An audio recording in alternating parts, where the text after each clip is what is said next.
오늘은 은혜에 합당한 삶이란 제목으로 하나님의 말씀 함께 나누도록 하겠습니다. 사도 바울이 예수 그리스도의 십자가의 사랑을 가리키면서 이를 말하는 것이 바로 은혜입니다. 은혜는 값을 치를 수 없는 하나님의 사랑을 말하는 것입니다. 아무리 노력한다 해도 값을 치를 수 없는 것이 바로 은혜입니다. 그러기에 정말로 은혜를 경험한 사람은 하나님께 감사할 수밖에 없는 것입니다. 평생 자기 인생을 다 바친다고 해도 하나님의 은혜를 갚을 수 없다는 것을 알기 때문에 결코 자기를 주장할 수 없는 것입니다. 그런데 보면 적지 않은 우리 그리스도인들이 입술로는 주님의 은혜를 말하지만 그 삶에서 은혜를 누리지 못할 때가 적지 않습니다. 왜 그렇겠습니까? 가장 우선적인 이유는 은혜라는 말을 영적으로 경험하기보다는 학습적으로 경험하기 때문에 그렇습니다. 사실 우리는 은혜라는 말을 참 많이 쓰지만 정작 그 은혜가 무엇인지 깨닫지 못할 때가 적지 않습니다.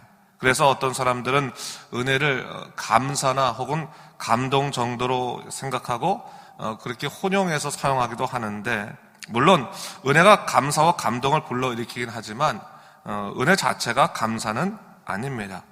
우리가 진정으로 은혜를 고백하게 되는 것은 사실 자기 자신의 존재에 대해서 분명히 인식하고 나서입니다. 십자가 앞에 우리가 서게 되었을 때 내가 누구인가 분명히 알게 되고, 그럴 때 우리는 하나님의 은혜의 가치를 깨닫게 되는 것입니다. 사도 바울이 언제 은혜라는 말을 아주 잘 사용하게 되었겠습니까? 다메섹 도상에서 예수 그리스도를 만난 다음에 내가 얼마나 죄인인지, 내가 얼마나 어리석은 일을 살았는지, 내가 어느 곳을 향하고 있었는지를 깨닫고 난 다음에 그 다음에 내가 이 죽음의 길을 벗어나서 오직 의의 길, 생명의 길을 걷게 된 것이 하나님의 은혜다라고 하는 것을 고백하게 된 것입니다. 예수님이 나를 찾아와서 만나주지 않았다면 나는 결코 이 헛된 길에서부터 벗어날 수 없었을 것이다라고 하는 것을 그가 십자가를 경험하고 난 다음에 깨닫게 된 것입니다. 우리가 믿는 사람들이 하나님의 은혜를 경험한다고 하는 것은 결국 십자가 가운데서 나를 발견하게 될 때 가능해지는 것입니다. 예수 그리스도를 통해서 내 삶이 완전히 뒤바뀌었다고 하는 것을 깨닫게 될 때 우리는 세상이 아니라 오직 복음에 의지하여 살아갈 수 있는 믿음의 사람이 될 수 있는 것입니다. 사도 바울이 그것을 얘기하고 있는 것입니다. 고린도 교회에 많은 문제들이 있었지만 고린도 교인들한테 한 가지 권면만 한다면 오늘 본문의 말씀, 오늘 1절과 같은 말씀인데 그가 이렇게 말하는 거죠. 하나님의 은혜를 헛되이 받지 말라라고 하는 겁니다. 다른 모든 것 다 잊어버려도 괜찮다. 그러나 하나님의 은혜는 잊지 말아라. 하나님의 은혜를 헛되이 받지 말고 그것을 정말 꼭 붙잡아라 라고 얘기하고 있는 것이죠.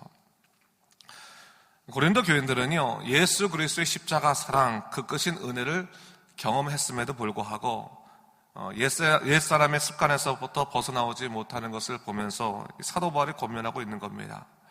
너희가 입술로는 하나님의 은혜라고 말을 하고 있지만 정말로 예수님께서 너의 삶의 모든 부분을 치유하시고 역사하시고 변화시키느냐? 잘 돌아보면 우리가 그렇지 않지 않냐? 십자가 은혜가 그렇게 소중함에도 불구하고 우리가 그 은혜를 헛되이 하고 있지 않냐? 우리가 그 은혜를 제대로 붙잡자라는 의미에서 오늘 이 얘기를 하고 있는 것입니다.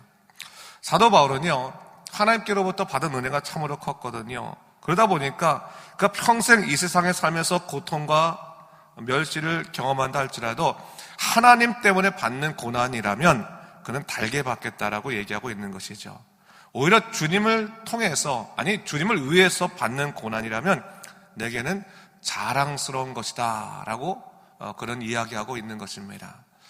사실 여러분, 우리가요, 여행지에 가서, 놀러 가서 좀 불편한 잠자리를 가졌다고 해서 절망에 빠지지는 않지 않습니까? 힘들 때도 있고 또 어려울 때도 있는 것이지만 사실 우리가 돌아갈 집이 있으면 어려우면 어려운 대로 그냥 조금 지내다가 며칠만 지내면 돌아가면 되겠다라고 생각하고 잘 참아내지 않습니까? 사도 바울이 그걸 얘기하고 있는 겁니다. 현실의 고통이 어렵고 또 만족스럽지 않다 할지라도 우리가 그리스도의 사람으로 살아가고 은혜의 백성으로 살아간다면 사실 이 고난도 우리가 달게 받을 수 있는 것, 이것도 믿는 자들의 몫이다라고 하는 것을 얘기하는 거죠. 그래서 은혜를 지키는 방법에 대해서 오늘 2절에서 이렇게 얘기하고 있습니다. 우리 2절 말씀 다 같이 한번 읽어보도록 하겠습니다. 이르시되 내가 은혜 베풀 때 너에게 듣고 구원의 날에 너를 도왔다 하셨으니 보라 지금은 은혜 받을 만한 때요 보라 지금은 구원의 날이로다 했어요. 사도 바울이 고생하는 성도들에게 이렇게 권고하고 있는 것입니다. 아무리 힘이 든다 할지라도 바로 오늘이 어떤 때인지를 좀 기억하자. 오늘은 너희가 은혜 받을 때이고 바로 오늘은 너희가 구원받은 분명한 때임을 기억하자. 그것을 얘기하고 있는 거죠. 인생을 살아가면서 하나님의 놀라우신 역사로 십자가의 은혜로 우리가 주의 백성 된 다음에 우리가 절대로 잊지 말아야 될 분명한 의식은 뭐냐?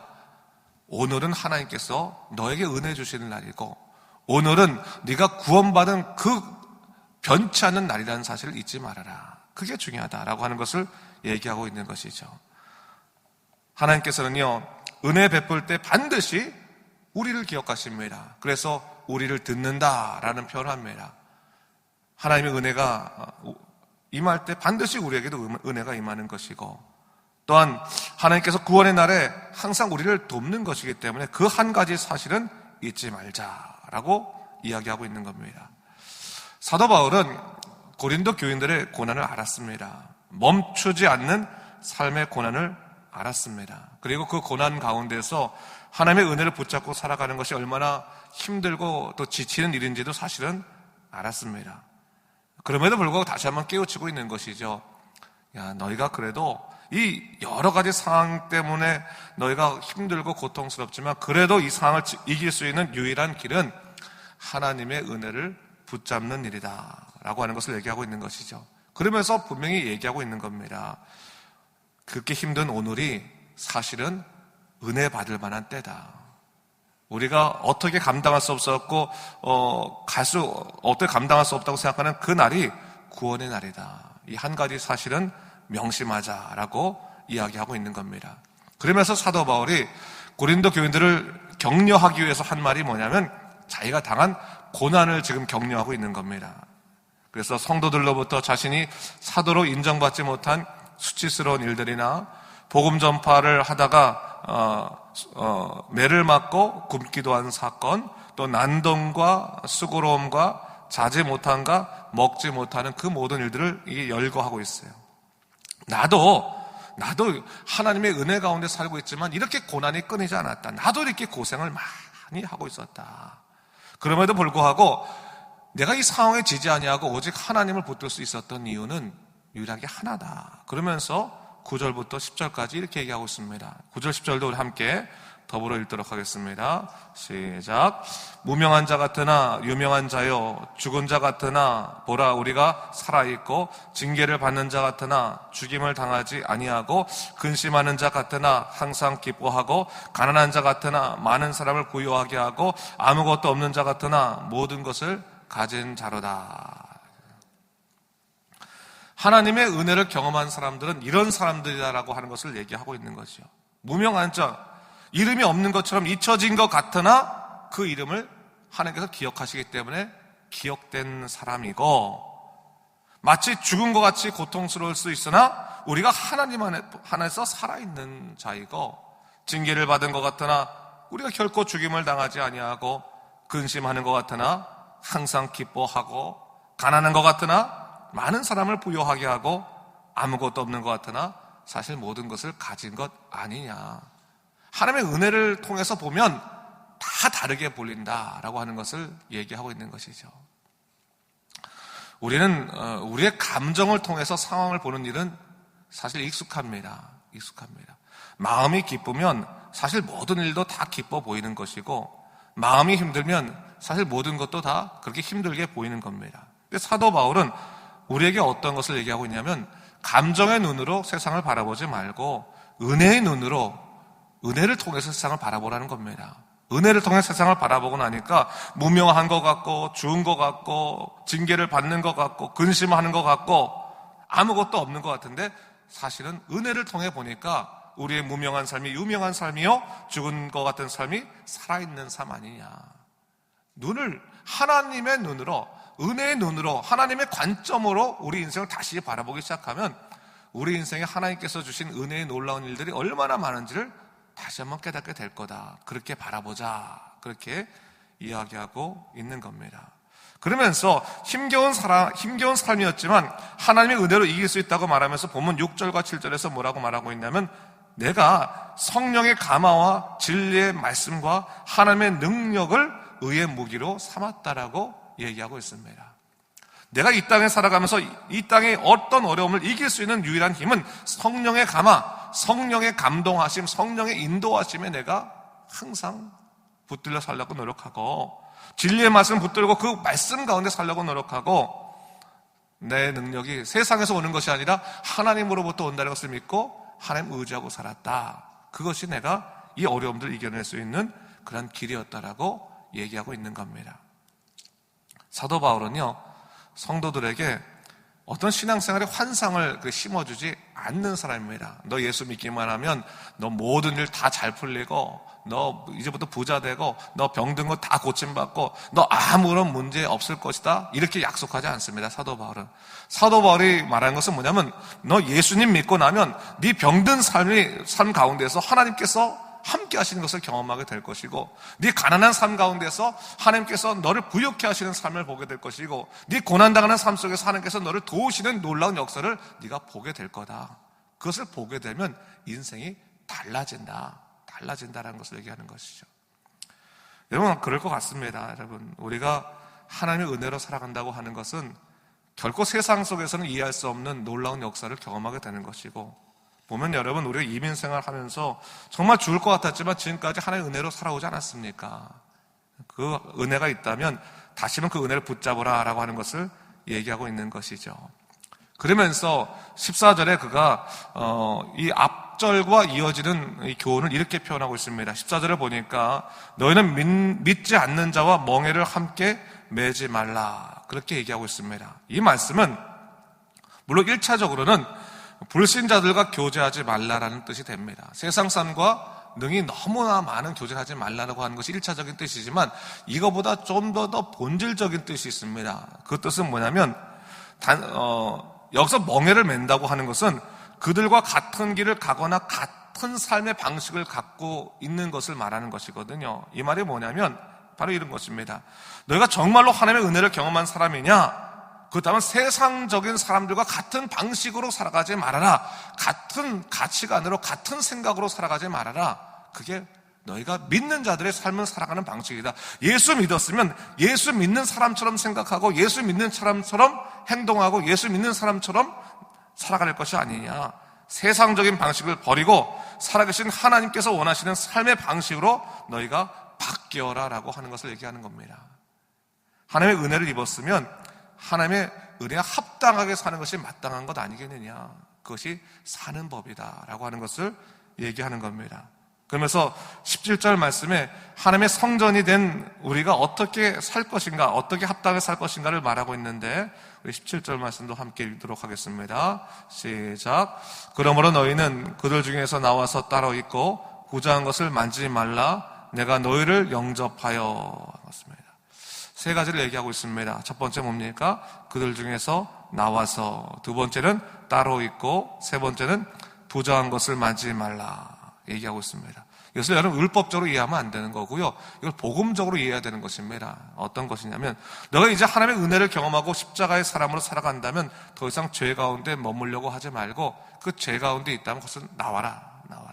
그리고 항상 너희가 그리스도를 위하여 구별된 삶을 살아라. 따로 있으라. 구별된 삶을 살아라. 그리고 죄된 것은 다시 만지지도 말라. 아무리 이것이 성공적인 일이고 또 앞으로 일 잘 풀리다 건 만지지도 말고 하나님 원치 않은 일을 하지 말아라라고 하는 것을 얘기하고 있는 겁니다. 그러면서 위로하는 결론적인 얘기가 바로 18절인데 제가 한번 읽어보겠습니다. 너희에게 아버지가 되고 너희는 내게 자녀가 되리라. 전능하신 주의 말씀이니라 하셨느니라 라고 했어요.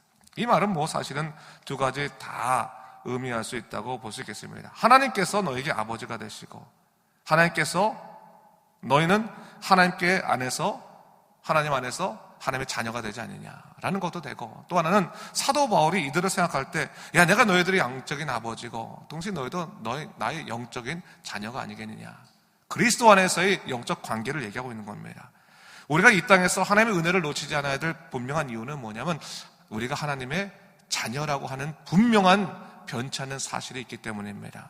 다시 한번 여러분, 우리가 하나님의 자녀임을 기억하면서 내가 하나님의 자녀인데 하나님께서 나를 붙잡으실 것이다 라고 믿고, 오늘도 다른 것 붙잡지 말고 하나님의 은혜 붙잡고, 오직 기도하면서 하나님만이 나의 모든 것 되십니다 붙잡고 믿음으로 굳건히 살아가는 여러분 되시기를 주님의 이름으로 축원합니다. 기도하겠습니다. 하나님 아버지, 참으로 감사합니다. 우리가 매 순간 입으로는 하나님의 은혜 말하면서도 정말로 하나님의 은혜를 누리지 못할 때가 참 많이 있습니다. 하나님의 은혜가 머리에서만 맴맴 돌고 우리의 가슴이나 우리의 삶 가운데 누려지지 못할 때가 참으로 많이 있습니다. 그러나 다시 한번 깨닫습니다. 우리 자신이 얼마나 연약한 존재인지, 우리 자신이 얼마나 부족한 존재인지를 깨닫고 다시금 예수 그리스도의 그 십자가의 은혜에 힘입어 살아갈 수 있는 믿음의 백성 되도록 인도하여 주시옵소서. 비록 고통스러운 삶이라 할지라도 그 가운데 십자가를 세우시는 주의 은혜가 있으니 주여, 우리가 그 십자가를 바라보며 믿음으로 승리하며 살아가는 백성 될 수 있도록 인도하여 주시옵소서. 오늘도 주께서 함께 하시고 세상에 나가서 예수 그리스도의 사람으로 당당히 서서 우리가 나갈 수 있는 믿음의 굳건한 역사를 허락하여 주시옵소서. 감사드리며 이 모든 말씀 예수님 이름으로 기도드립니다. 아멘.